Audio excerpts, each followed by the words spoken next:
አብዛኞቻችሁ እንዴት ሄድሽ ገመድ እንደሚቀጠል አታውቁም። እንደዚህ ልቀጥሉ ይችላላችሁ። ትክክል አይደላችሁም። እንደዚህ ነው የሚቀጥሉት። እዚህ ጋር እንደምታዩት ነው። እንደ አዲስ ሽፋን ካወጣችሁ በኋላ እዚህ ጋር የምታዩቸው በሙሉ እዚህ ጋር ያሉት ነገሮች ትከተላላችሁ። እዚህ ጋር የመጀመሪያውን እንዳይነካካት ትታላችሁ። ከዛኛው ከቆረጣችሁ በኋላ ዋናው ፓርት እንዲታይ እንደዚህ ታደርጉታላችሁ። ትንሽ አጠር አድርጋችሁ ከቆረጣችሁት በኋላ ሌላ ሌራ ታመጣላችሁ። ይሁን ቅድም እንዳልኳችሁ ነው። እዚህ ጋር የምትቀጥሉበትን ፓርት ነው የምታዘጋጁት። ከዛ እርስ በራሳቸው አንደኛውን ውስጥ በሙሉ ከሳስገባችሁት አሁን እንዳይጎተት ያደርጋል። ይሄኛው በደንብ እዚህ ጋር ካሰራችሁት በኋላ እዚሁ ጋር በፕላስተር ታደርጉታላችሁ።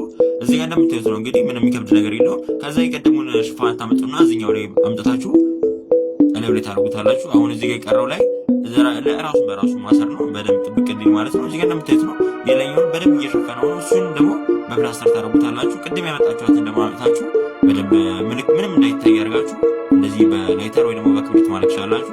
እዚህ ጋር እንደምታዩት በቀላሉ ሰራችሁት ማለት ነው። ይሄ ነገር ቢግ ኢንቬንሽን ነው። ኦኬ እንድንገባ 500 ፎሎወር ሊቀረን እስቲ ፎሎ እያደረጋችሁ